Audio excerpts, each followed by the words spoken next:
हाय दोस्तों, मैं आपको आज की इस वीडियो में लेके आया हूँ रस।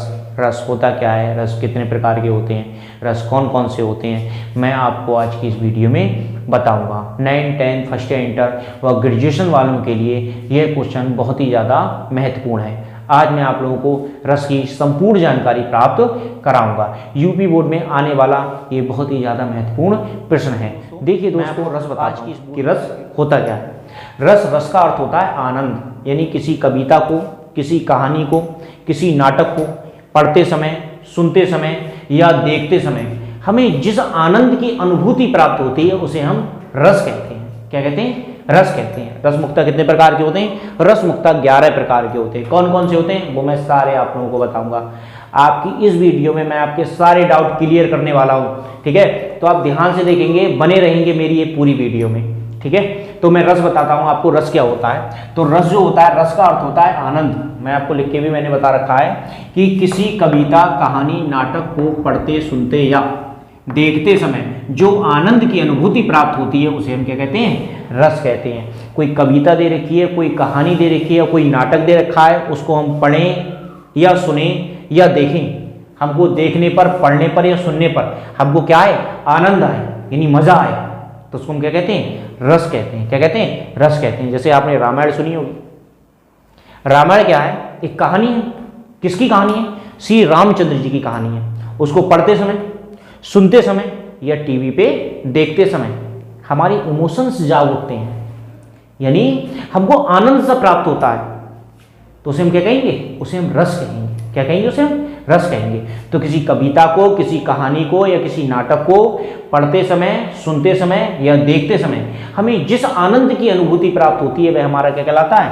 रस कहलाता है। क्या कहलाता है? रस कहलाता है। तो रस का अर्थ क्या होता है? रस का अर्थ होता है आनंद। देखिए मैंने आप लोगों को लिख रखा है, ठीक है? तो ये कितने प्रकार के होते हैं? मुख्यतः 11 प्रकार के होते हैं। कितने प्रकार के होते हैं? 11 प्रकार के होते हैं। अब आप पूछेंगे कौन कौन से होते हैं, वो भी लिख रखे हैं। क्या होता है? हास्य रस होता है, करुण रस होता है, वीर रस होता है, श्रृंगार रस होता है, शांत रस होता है, रौद्र रस होता है, और भक्ति रस होता है, वात्सल्य रस होता है, अद्भुत रस होता है, भयानक रस होता है, और विभत्स रस होता है। कौन सा रस होता है? विभत्स रस होता है, ठीक है? इनमें से कौन कौन से रस इंपोर्टेंट होते हैं? इनमें से वैसे तो सारे ही इंपोर्टेंट हैं, ठीक है, जब रस पढ़ाया जा रहा है, पर इनमें से आपके ये जो सारे दे रखे हैं ये इधर वाले बहुत ज्यादा इंपोर्टेंट होते हैं। और 12th क्लास वालों के लिए मैं बता रहा हूं कि 12th क्लास वालों के लिए इन चारों में से कोई एक रस फंस जाता है। 12th क्लास वालों के लिए मैं बता रहा हूं इन चारों में से कोई एक रस फंस जाता है। इन चारों में से कोई एक रस फंस जाएगा। 12th क्लास वालों के लिए बोल रहा हूं मैं, ठीक है? और हाई स्कूल वालों के लिए बोल रहा हूं मैं, इन तीनों में से कोई एक फंस जाता है। ये 10th क्लास वालों के लिए बोल रहा हूं मैं, इन तीनों में से कोई एक रस फंस जाता है। समझ अगर वीडियो लास्ट तक देखोगे तो आपको सब कुछ प्राप्त होगा। देखिए मैं इन रसों के बारे में, वो रस की डेफिनेशन तो क्या रहेगी आपकी? सेम रहेगी। 11 के 11 रसों में रस की डेफिनेशन क्या रहेगी आपकी? सेम रहने वाली है। बस चेंज क्या होने वाला है? उनका स्थायी भाव, कि रसों का स्थायी भाव होता क्या है। तो देखो 11 के 11 रसों का मैं आप लोगों को स्थायी भाव बताऊं कि जो हास रस होता है जिस नंबर 1 पे, तो हास रस का जो स्थायी भाव होता है वो क्या होता है? हास मतलब जहां हंसी उत्पन्न होगी वहां हास रस होगा। अब करुण रस दे रखा है, इन करुण रस का स्थायी भाव क्या होता है? शोक, यानी जहां दुख उत्पन्न होगा वहां समझ लो क्या होगा? करुण रस होगा, यानी जहां करुणता उत्पन्न होगी वहां करुण रस होगा। वीर रस का स्थायी भाव क्या होता है? उत्साह, जहां कोई उदाहरण में वीरता दिखा रहा होगा। क्या दिखा रहा होगा? वीरता दिखा रहा होगा, यानी उत्साह दिखा रहा होगा, वहां वीर रस होगा। श्रृंगार रस का स्थायी भाव क्या होता है? रति, यानी जिस उदाहरण में प्रेम होगा, जिस उदाहरण में क्या होगा?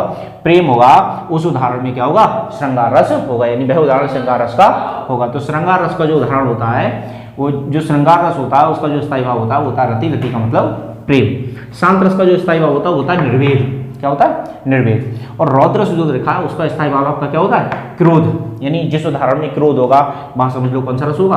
रौद्र रस होगा। भक्ति रस जो लिखा है, भक्ति रस का स्थायी भाव क्या होता है? देवरति। क्या होता है? देवरति, यानी यहाँ भक्ति उत्पन्न होगी, यहाँ क्या उत्पन्न होगी? भक्ति उत्पन्न होगी, वहां कौन सा रस होगा? भक्ति रस होगा, यानी अनुराग। भयानक रस का मतलब क्या होता है? भय, जिस उदाहरण में आपको भैंसा नजर आए। क्या नजर आए? भैंसा नजर आए, समझ लेना वहां कौन सा रस है? भयानक रस है, इसलिए भयानक रस का जो स्थायी भाव होता है भय। विभत्स रस क्या होता है? विभत्स रस का जो स्थायी भाव होता है घृणा। क्या होता है? घृणा, जिस उदाहरण में आपको घृणा सी लगे, घृणा नजर आए, ठीक है, वहां क्या होता है? विभक्त रस होता है। अद्भुत रस का मतलब क्या होता है? आश्चर्य। अद्भुत रस का जो स्थायी भाव होता है वो क्या होता है? आश्चर्य, यानी विस्मय। जहां आश्चर्य यानी चमत्कार, चमत्कार सा हो, आश्चर्य सा हो, वहां समझना कौन सा रस होगा, अद्भुत रस होगा। ठीक है।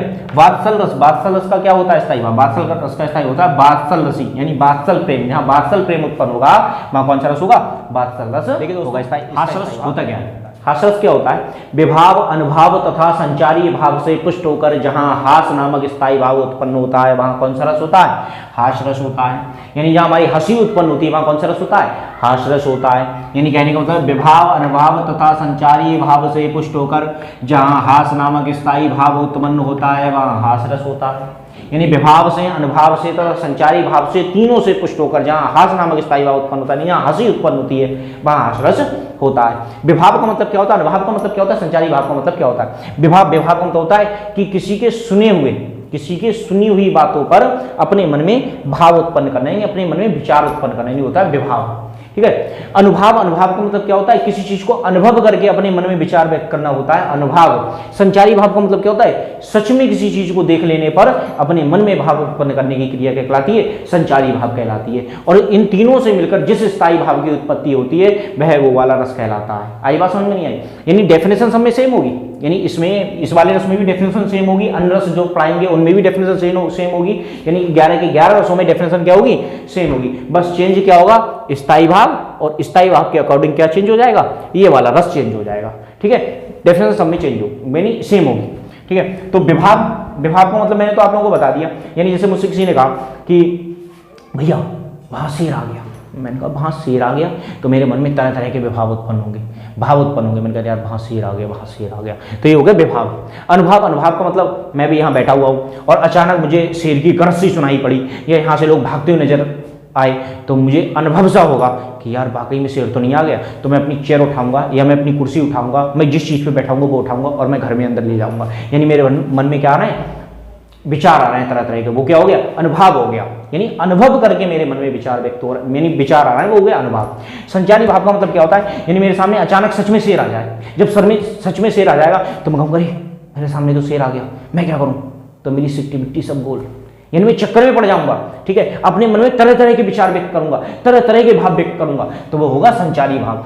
तो विभाव से, अनुभाव से तथा संचारी भाव से पुष्ट होकर जहां हास नामक स्थायी भाव की उत्पत्ति होती है, हास नामक स्थायी भाव उत्पन्न होता है, वहां हास रस होता है। जैसे आपका उदाहरण है कि मैं महावीर हूं, पापड़ को तोड़ सकता हूं, गुस्सा आ जाए तो कागज को मोड़ सकता हूं। यानी मैं महावीर हूं, पापड़ को तोड़ सकता हूं और गुस्सा आ जाए तो कागज को मोड़ सकता हूं। भाई मैं महावीर हूं, महावीर का मतलब मैं ताकतवर हूं, मैं पापड़ को तोड़ सकता हूं और गुस्सा आ जाए तो मैं कागज को मोड़ सकता हूं। कहाँ का महावीर, पापड़ को तो मैं भी तोड़ लूंगा, हर कोई व्यक्ति तोड़ लेगा, कमजोर से कमजोर व्यक्ति पापड़ को तोड़ लेगा, और कागज को कौन नहीं मोड़ देगा, बच्चा कागज को मोड़ लेगा। ठीक है। तो कहाँ का महावीर है भाई, हंसी वाली बात है नहीं है कि मैं महावीर हूं, पापड़ को तोड़ सकता हूं, गुस्सा आ जाए तो कागज को मोड़ सकता हूं, हंसी वाली बात है। तो कौन सा रस है ये, हास रस है। ठीक है। जहां हंसी उत्पन्न होगी, जिस उदाहरण में हंसी उत्पन्न होगी वहां हास रस होगा आपका। ठीक है। जैसे अंधे से अंधा मत कहो, अंधा जाएगा रूट, धीरे धीरे पूछ लो कैसे गई फूट।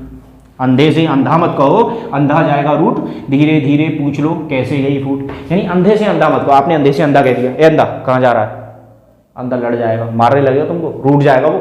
ठीक है। अगर उसकी मारने की क्षमता नहीं होगी तो तुमसे रूठ जाएगा, तुमसे बोलेगा नहीं, तुम्हारी 4 जगह बुराई करेगा।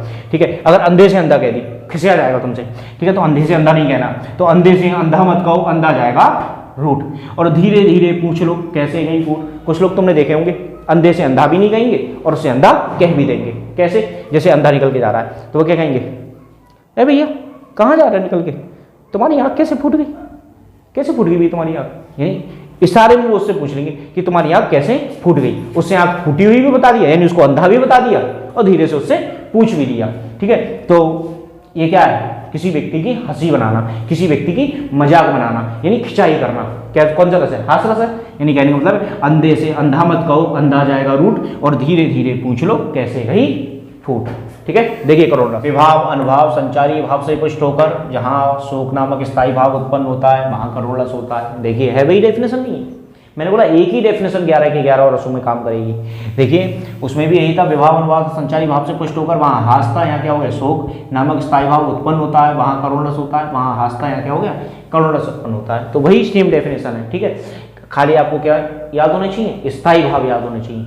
तो विभाव, अनुभाव तथा संचारी भाव से पुष्ट होकर जहाँ शोक नामक स्थायी भाव उत्पन्न होता है वहाँ करुण रस होता है। विभाव से, अनुभाव से और संचारी भाव से, यानी तीनों से उत्पन्न होकर यानी पुष्ट होकर जहाँ शोक नामक स्थायी भाव उत्पन्न होता है, यानी दुख जहाँ उत्पन्न होता है वहाँ क्या होता है, करुण रस उत्पन्न होता है। जैसे आप देखिए, जिस भी उदाहरण में आपको दुख नजर आए वो समझ लेना करुण रस है। जैसे आपको उदाहरण के लिए, हे खग मृग हे मधुकर श्रेणी तुम देखी सीता मनैनी, यानी हे खग मृग हे मधुकर श्रेणी तुम देखी सीता मनैनी, यानी श्री रामचंद्र जी की सीता जी क्या हो जाती हैं, चोरी हो जाती हैं। जब श्री रामचंद्र जी की सीता जी चोरी हो जाती हैं तो रावण चुरा के ले जाता है, तो वो जंगल में बेचारे भटकते हैं और जंगल में पक्षियों से पूछते हैं, हिरन से पूछते हैं कि हे हिरन महाराज, हे पक्षी महाराज, क्या आपने हमारी सीता जी देखी, क्या आपने हमारी सीता जी देखी। तो हे खग यानी हे पक्षी, हे मृग यानी हे हिरन, मधुकर श्रेणी तुम देखी सीता मनैनी, क्या तुमने हमारी सीता जी देखी। ठीक है, तो हे खग पक्षी या हे हिरन, क्या आपने हमारी सीता जी देखी। तो हे खग मृग हे मधुकर श्रेणी तुम देखी सीता मनैनी, यानी जब किसी को कोई चीज़ चोरी हो जाएगी तो दुख होगा या खुशी होगी, दुख होगा नहीं होगा, यानी करुण भरी कहानी है नहीं है, शोक हो रहा है नहीं हो रहा है, कौन सा रस है, करुण रस है। कौन सा रस है, करुण रस है। अब देखिए दूसरा एग्जाम्पल बताऊं, अगर ये समझ में ना आया हो तो ठीक है, जो पसंद आए वो लिख लो। ठीक है, जिस बच्ची ने कुछ नहीं पाया था क्रू हाथों ने उसे अभी जलाया था। जिस बच्ची ने कुछ नहीं पाया था क्रू हाथों ने अभी उसे जलाया था। अब बच्ची को जलाया जा रहा है, हंसी की बात है, दुख हो रहा है। क्या हो रहा है, दुख हो रहा है। जब दुख हो रहा है तो कौन सा रस है, करुण रस है। कौन सा रस है, करुण रस है। देखिए वीर रस, वीर रस होता क्या है, वही डेफिनेशन है, विभाव, अनुभाव, संचारी भाव से पुष्ट होकर जहां उत्साह नामक स्थायी भाव उत्पन्न होता है वहां वीर रस होता है। डेफिनेशन वही काम कर रही है, विभाव, अनुभाव, संचारी भाव से पुष्ट होकर जहां उत्साह नामक स्थायी भाव उत्पन्न होता है वहां क्या होता है, वीर रस होता है। जहां उत्साह उत्पन्न होगा, क्या उत्पन्न होगा, उत्साह उत्पन्न होगा, किसी को देखने पर, सुनने पर हमको क्या उत्पन्न होगा, उत्साह उत्पन्न होगा, तो हमारे अंदर कौन सा रस होगा, वीर रस होगा। जैसे हमारे भाई को कोई मार रहा है या तुम्हारे भाई को कोई मार रहा है और तुम देख रहे हो मेरे भाई को कोई मार रहा है, तुम्हारे अंदर गुस्सा आएगा, तुम्हारा खून खोल जाएगा, तुम्हारा अंदर उत्साह जागृत हो जाएगा और तुम जाओगे उस पर चिपक जाओगे, मारते मारते उसको क्या कर दोगे, भंगू बना दोगे। तो क्या है, वीर रस है, इन तुम्हारे उत्साह जागृत हो गए ना। या तुम बैठे हुए, तुमसे कोई भागता हुआ है, तुमसे कहा यार तुम्हारे भाई को वो मार रहा है, तो मेरे भाई को मार रहा है, किसने मारा, नहीं उसने मारा, तुम भागते हो जाओगे, उससे पूछो क्या भाई तो मेरे भाई को मारा, तुम्हारे अंदर क्या हुआ, उत्साह जागृत हो गए। जब तुम्हारे अंदर उत्साह जागृत हो गए तो तुम उस पर क्या दिखा दोगे, उसको मारने लगोगे, उस पर वीरता दिखा दोगे। कौन सा रस होगा, वीर रस होगा। यानी कहने का मतलब है विभाव, अनुभाव तथा संचारीय भाव से पुष्ट होकर जहां उत्साह नामक स्थायी भाव उत्पन्न होता है, यानी हमारे अंदर उत्साह उत्पन्न होता है, वहां कौन सा रस होता है, वहां वीर रस होता है। कौन सा रस होता है, वहां वीर रस होता है। यानी उत्साह नामक स्थायी भाव उत्पन्न होगा तो वहां वीर रस होगा। जैसे मैं उदाहरण देके आप लोगों को समझा रहा हूँ, जैसे उदाहरण देके मैं आप लोगों को समझा रहा हूँ, बुंदेलो हर बोलों के मुख हमने सुनी कहानी थी, बुंदेलो हर बोलों के मुख हमने सुनी कहानी थी, खूब लड़ी मर्दानी वह तो झांसी वाली रानी थी। यानी बुंदेलो हर बोलों के मुख हमने सुनी कहानी थी और खूब लड़ी मर्दानी वह तो झांसी वाली रानी थी। एक बुंदेलो और हरबोल नाम की जगह है, उनके मुख हम लोगों ने क्या सुनी, कहानी थी, और खूब लड़ी मस्तान, वो खूब लड़ी मर्दानी वह तो कौन सी रानी थी, झांसी वाली रानी थी। ये उदाहरण आपका सुना हुआ होगा। इस उदाहरण को सुनकर तुम्हारे अंदर क्या उत्पन्न हो रहा है, जोश उत्पन्न हो रहा है, नहीं हो रहा है। तो कौन सा रस है, वीर रस। कौन सा रस है, वीर रस। जैसे अगर ये अच्छा ना लगे तो देखो दूसरा, चढ़चेतक तलवार उठाकर करता था भूतल पानी को, चढ़चेतक तलवार उठाकर करता था भूतल पानी को, और राणा प्रताप सर काट काट करता था सफल जवानी को। यानी चढ़ चेतक तलवार उठाकर, महाराणा प्रताप था, उसका घोड़े का नाम था चेतक, तो चढ़ चेतक तलवार उठाकर करता था भूतल पानी को, और राणा प्रताप सर काट काट करता था सफल जवानी को। जब अकबर ने हमारे यहाँ आक्रमण कर दिया था तो महाराणा प्रताप के घोड़े का नाम था चेतक। महाराणा प्रताप घोड़े के यानी अपने घोड़े चेतक पे बैठ गए, सर काटते हुए चला जाता था। तो यानी वही कहा गया है कि चढ़ चेतक तलवार उठाकर करता था भूतल पानी को, और राणा प्रताप सर काट काट करता था सफल जवानी को। तो क्या है, यहाँ वीरता दिखा रहा है ना। कौन वीरता दिखा रहा है, महाराणा प्रताप। कौन सा रस होगा, वीर रस होगा। उत्साह जागरूक हो रहा है हमारे अंदर। देखिए श्रृंगार रस क्या होता है, श्रृंगार रस क्या है, मैंने बोला डेफिनेशन भी क्या होगी, एक ही होगी। विभाव अनुभाव संचारी भाव से पुष्ट होकर जहाँ रति नामक स्थायी भाव उत्पन्न होता है वहाँ क्या होता है? श्रृंगार रस होता है। श्रृंगार रस का जो स्थायी भाव होता है वो होता है क्या होता है? रति होता है। श्रृंगार रस का स्थायी भाव रति होता है। बात वही है, भाव अनुभाव तो संचारी भाव से पुष्ट होकर जहाँ रति नामक स्थायी भाव उत्पन्न होता है वहाँ क्या होता है? श्रृंगार रस होता है। रति का मतलब जानते हो क्या होता है? रति का मतलब होता है प्रेम। रति का मतलब क्या होता है? प्रेम। रति का मतलब होगा प्रेम। जहाँ प्रेम उत्पन्न होगा वहाँ कौन सा रस होगा? श्रृंगार रस होगा। जहाँ प्रेम उत्पन्न होगा, प्रेम मतलब प्यार जहाँ उत्पन्न होगा, जिस उदाहरण में प्यार होगा, जिस उदाहरण में प्रेम होगा वहाँ समझ लेना श्रृंगार रस होगा। तो भाव अनुभाव संचारी भाव से पृष्ठ होकर जहाँ रति नामक स्थायी भाव उत्पन्न होता है, यानी जहाँ प्रेम उत्पन्न होता है वहाँ क्या होता है? श्रृंगार रस होता है। जैसे उदाहरण के तौर पर मैंने आपको बता दिया, वतरस लालच लाल की मुरली दही डुकाए। वसरत लालच लाल की मुरली धरी डुकाए और सहो करे भवनू हंसे दीन कहाँ नरी जाए। नहीं आया समझ में? देखो एक बार फिर।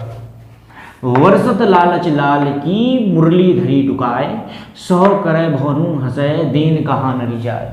मतलब समझे? यानी बरसाने की राधा रानी, बरसाने की राधा रानी है। उसने लालच में, किसके लालच में? कन्हैया की लालच में, लाल की लालच में मुरली धरी डुकाए, उनकी मुरली डुका के रख दी। तो राधा रानी क्या थी?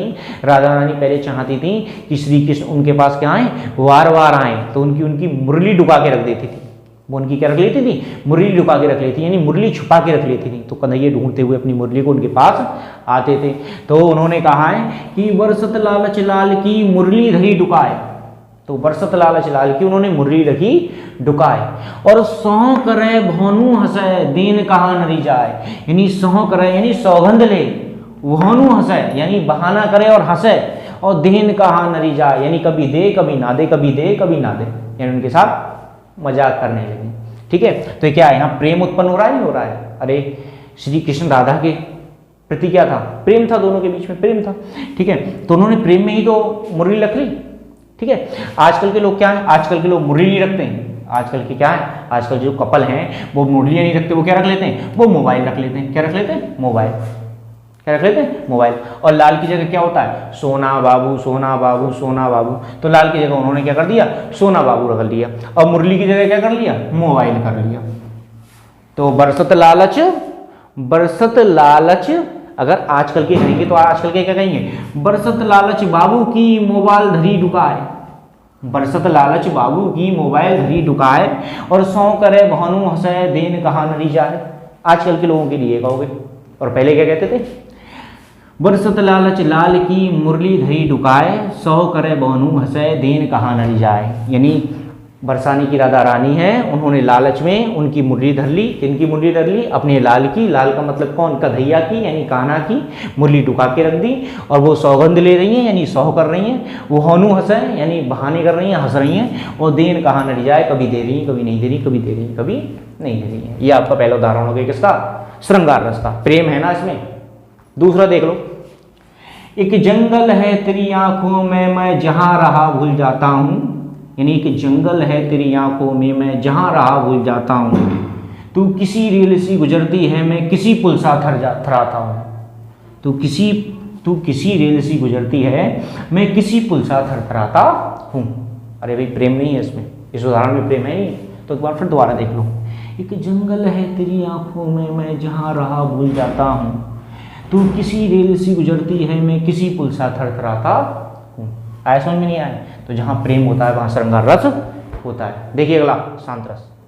देखिए शांत रस होता क्या है? तो आप लोगों को पता होना चाहिए कि शांत रस का जो स्थायी भाव होता है वो निर्वेद होता है। क्या होता है? निर्वेद होता है। डेफिनेशन सब में एक ही काम करेगी। मैंने आप लोगों को बार बार बता रहा हूँ कि परिभाषा क्या होगी? एक ही होगी कि विभाव अनुभाव तथा संचारी भाव से पुष्ट होकर जहाँ निर्वेद नामक स्थायी भाव उत्पन्न होता है वहाँ शांत रस होता है। कौन सा रस होता है? शांत रस होता है। देखिए शांत रस होता क्या है, मैं आपको उदाहरण देके बताऊं। ठीक है, शांत रस होता क्या है, मैं आप लोगों को उदाहरण देके बताऊं कि बात वही है कि विभाव अनुभाव संचारी भाव से पुष्ट होकर जहाँ निर्वेद नामक स्थायी भाव उत्पन्न होता है वहाँ कौन सा रस होता है? शांत रस होता है। जैसे जब मैं था तब हरि नहीं अब हरि है मैं नहीं। जब मैं था तब हरि नहीं अब हरि है तो मैं नहीं। सब अंधियारा मिट गया जब दीपक देखा माही। नहीं है ये बात समझ में? दोबारा देख लो। जब मैं था तब हरी नहीं, अब हरी है मैं नाही। सब अंधियारा मिट गया, जब दीपक देखा माही। यानी उदाहरण तो आपको समझ में आया, पर इसका अर्थ समझ में नहीं आया होगा। कहने का मतलब है जब मैं था, जब मेरे अंदर अहंकार था, तब हरि नहीं था। जब मेरे अंदर अहंकार था तो हरि नहीं था, यानी भगवान नहीं था, यानी भगवान मुझको मिला ही नहीं, भगवान मुझको दिखाई नहीं। अब हरि है मैं नहीं, यानी अब हरि हैं, अब हरि मुझको मिल गए हैं, तो मेरे अंदर अहंकार नहीं, यानी मैं नहीं, यानी मेरे अंदर अहंकार नहीं। सब अंधियारा मिट गया, यानी मेरे अंदर का जितना अंधकार था, जितना अंधियारा था, वो सब क्या हो गया, मिट गया। जब दीपक देखा माही, यानी हरि को मैंने देखा माही, यानी हरि को मैंने देखा, यानी भगवान जी को मैंने देखा, साक्षात विष्णु जी को मैंने देखा। ठीक है, तो जब दीपक देखा माही, तो कहने का मतलब है जब मैं था तब हरि नहीं, अब हरि है मैं नाही, सब अंधियारा मिट गया, जब दीपक देखा माही। आया समझ में नहीं आया? ठीक है, तो ये बात कहोगे सर रौद्र रस क्या होता है। मैंने बोला डेफिनेशन सबकी वही रहेगी, रौद्र रस की भी डेफिनेशन वही कि विभाव, अनुभाव और संचारी भाव से पुष्ट होकर जहाँ क्रोध नामक स्थायी भाव उत्पन्न होता है, वहाँ कौन सा रस होता है, रौद्र रस होता है। रौद्र यानी जैसा नाम वैसा काम। रौद्र का मतलब रौद्र का मतलब होता है क्रोध। जहाँ क्रोध आता है, जिस उदाहरण में बहुत ज्यादा क्रोध सा आ रहा हो, वीर में और रौद्र में बहुत ज्यादा फर्क है। जो वीरता दिखाता है वो वीर रस होता है, जिसके अंदर उत्साह होता है वो वीर रस होता है। जिसमें क्रोध होता है, किसी के ऊपर क्रोध दिखाता है, वो कौन सा रस होता है, रौद्र रस होता है। कौन सा रस होता है, रौद्र रस होता है। तो वीर रस में और रौद्र रस में दोनों में बहुत ज्यादा क्या करना है, ध्यान रखना है। ठीक है, तो रौद्र रस का जो स्थायी भाव होता है वो क्रोध होता है, यानी जब क्रोध दिखाया जाएगा वहां कौन सा रस होगा, रौद्र रस होगा। तो देखिए विभाव, अनुभाव और संचारी भाव से पुष्ट होकर जहां क्रोध नामक स्थायी भाव उत्पन्न होता है, वहां कौन सा रस होता है, रौद्र रस होता है, क्योंकि रौद्र रस का स्थायी भाव क्या होता है, क्रोध होता है। तो देखिए जैसे क्रोध कैसे आता है, उदाहरण देखो मैं बताऊं। खून उसका उबल रहा था, मनुष्य से दैत्य में बदल रहा था। खून उसका उबल रहा था और मनुष्य से दैत्य में बदल रहा था, यानी खून उसका उबल रहा था। कोई बात सुन के उसका खून कैसा हो रहा था, उबलने लगा, और मनुष्य से वो दैत्य में बदलने लगा, यानी राक्षस में क्या होने लगा, बदलने लगा। तो क्रोधी तो आ रहा है उसको, तो कौन सा रफ्तार है, रौद्र रफ्तार है। यानी खून उसका उबल रहा था, मनुष्य से दैत्य में बदल रहा था। इसी प्रकार ठीक आपको कौन सा रस होता है, भक्ति रस भी इसी प्रकार होता है। ऐसा होता है एक अगली अगला भक्ति रस। कौन सा रस होता है, भक्ति रस। इसका जो स्थायी भाव होता है, इसका स्थायी होता है देवव्रति। कौन सा स्थायी भाव होता है, देवव्रति। बात वही हो जाएगी, विभाव, अनुभाव और संचारी भाव से पुष्ट होकर जहां देवव्रति नामक स्थायी भाव उत्पन्न होता है। कौन सा स्थायी भाव, इसका जो स्थायी भाव होगा, इसका स्थायी भाव जो होगा वो, इसका स्थायी भाव जानते हो क्या होगा, इसका स्थायी भाव वही होता है देवव्रति। कौन सा होता है, देवव्रति। क्या होगा, देवव्रति। तो विभाव, अनुभाव तथा संचारी भाव से पुष्ट होकर जहां देवव्रति नामक स्थायी भाव उत्पन्न होता है, कहां होगा, यहां हो जाएगा देवव्रति। देवव्रति नामक स्थायी भाव उत्पन्न होता है, वहां कौन सा रस होता है, भक्ति रस होता है। भक्ति रस में ये हो जाएगा, वहां भक्ति रस होता है। आई बात समझ में नहीं आई? तो भक्ति का मतलब जहां भक्ति होगी वहां कौन सा रस होगा, भक्ति रस होगा। जैसे रघुपति राघव राजा राम, पति के पावन सीताराम, यानी क्या है, भक्ति नहीं हो रही है। तो जहां भक्ति होगी वहां तुरंत कौन सा रस होगा, भक्ति रस होगा। इसका स्थायी भाव होता है देवव्रति, जहां देवताओं की भक्ति होती है। तो रघुपति राघव राजा राम, पति के पावन सीताराम, ये आपका कौन सा रस हो गया, भक्ति रस हो गया। दोस्तों मेरी इस वीडियो में मुझे ऐसा लग रहा है कि आप लोगों को रस क्या आया, समझ में आया। आप लोगों को इस रस में बहुत मजा आया। अगर आप लोगों को इस रस में मजा आया हो और आप लोगों को अगर समझ में आई हो तो आप मेरी वीडियो को लाइक करें, सब्सक्राइब करें और बेल आइकन घंटी दबाना ना भूलें, ताकि जब भी मैं कोई नई वीडियो डालूं तो आपको उसका नोटिफिकेशन सबसे पहले मिल सके।